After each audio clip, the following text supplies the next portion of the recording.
বন্ধুরা তোমরা কেমন আছো? নিশ্চয়ই খুব ভালো আছো, আমরাও খুব ভালো আছি। শ্রাবন্তী শ্রেয়সী ব্লগে ওয়েলকাম জানিয়ে আজকে আমি কিছু কথা বলতে চাই।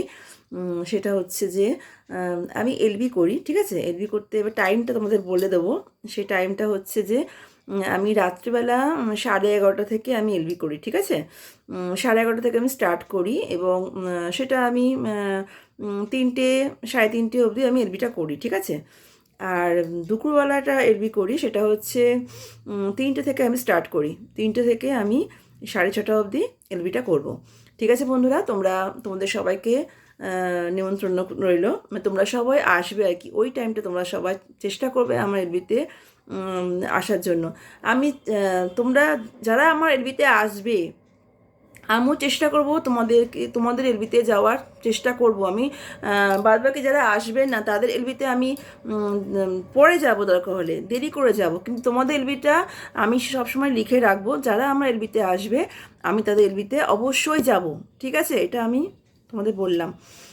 কারণ আমি ভেবে দেখেছি, কারণ প্রচুর বন্ধু আছে, সবার এলবিতে যাওয়া সম্ভব না প্রত্যেক দিন।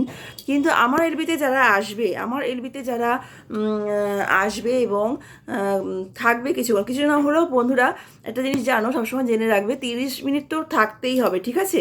না হলে সেটা হয় না আর কি। 30 মিনিট কম করে বলছি, 30 মিনিট থেকে শুরু আছে, মানে আধ ঘন্টা আর কি।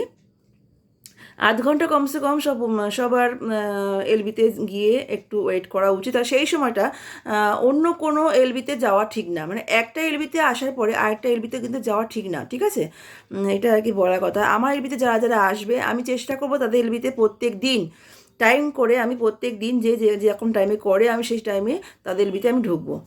কারণ যারা আমার এলবিতে আসবে তাদের তাদের এলবিতেই আমি আগে যাব, সবার আগে যাব, এটা আমি ঠিক করেছি। ঠিক আছে বন্ধুরা, এটাই বলার ছিল। ঠিক আছে, গুড নাইট।